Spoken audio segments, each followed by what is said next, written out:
Anyway, back to the phones. This is Denise in Mount Dora, Florida. Great to have you with us on the program today. How are you?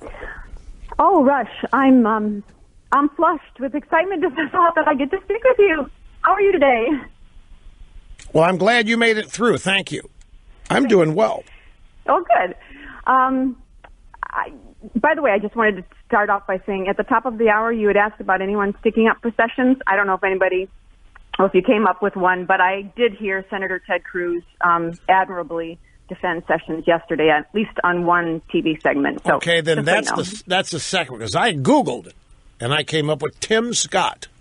Oh, okay, great. I didn't see the story on Cruz. I can't dig deep in this. I'm doing everything I do here in flash seconds, but I was able to scroll deeply enough to find Tim Scott. I know Mnuchin, Democrat from West Virginia, defended him, but I was specifically talking about Republicans. So you found Cruz, and I found Tim Scott. Great, yeah. Big whoop. But anyhow, the reason that prompted me to call today, which I'd never done before, is that I've never really been one of those persons who goes into conspiracy theories, and I usually just roll my eyes when people come up with one, and I say, oh, come on, you're just fishing for stuff, and that's a little out. But when you were talking today about, and over the last, several days and months, you've been talking about Obama and then recently the deep state, with this whole bureaucracy thing in the background, it got me thinking, you know what? When President Obama, and thank Jesus, I don't have to say that anymore.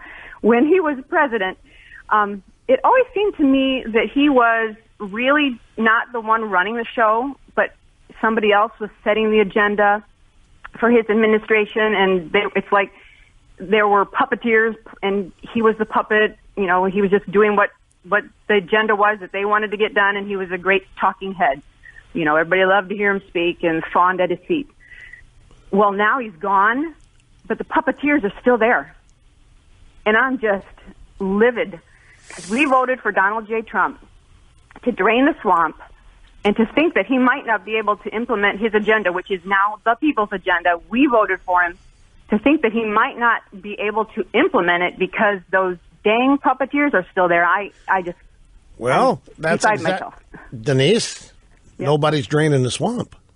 You just said it. Nobody's draining the swamp. Trump's people are recusing themselves. Trump's people say, yeah, I won't play. I won't participate. The deep state's not going anywhere. One thing about Obama, I know what you mean about this figurehead stuff. People pepper me with similar theories like that. Don't downplay Obama's involvement. This is what he does. What Obama really does is what you never see. This community organizing. What is a community organizer? You're seeing it.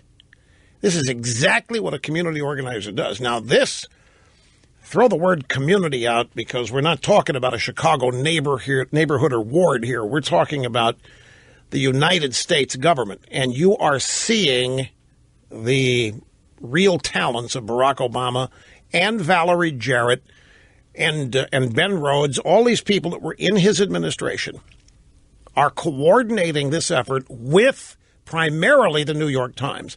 Then the rest of the media is slaving off of that. But it's primarily the New York Times, because everybody in the media thinks the New York Times is the Bible. So whatever is in it is safe to run and is gospel and is unchallengeable. It's infallible. So you're seeing it. And it's not a conspiracy theory. Well, it's a conspiracy in that people are conspiring to do this, but it's not hidden. It's right out in the open. Every New York Times story is the result of the organizational efforts of Barack Obama. He's got people in place. The New York Times is even giving the ghost up. They're even explaining how they did it. Obama operatives staying there and have been collecting and preserving the quote-unquote evidence of Trump and the Russian collusion, even though there isn't any. There isn't any. And the New York Times has also admitted that in now 3 different stories. Still haven't found any evidence. They're still looking. They're preserving the evidence so they can eventually get there. And if it takes them 8 years and they don't find the evidence, that's just fine, because it's a brilliant sabotage operation. The longer they can keep it going, the better. I'm sure they would love to find some evidence here, but there probably isn't any because it didn't happen. The thing is, they know it didn't happen. See, that's what rubs me wrong. Everybody involved here knows it's all fake news. This isn't news. The media doesn't do news. This is the advancement of the establishment anti-Trump agenda.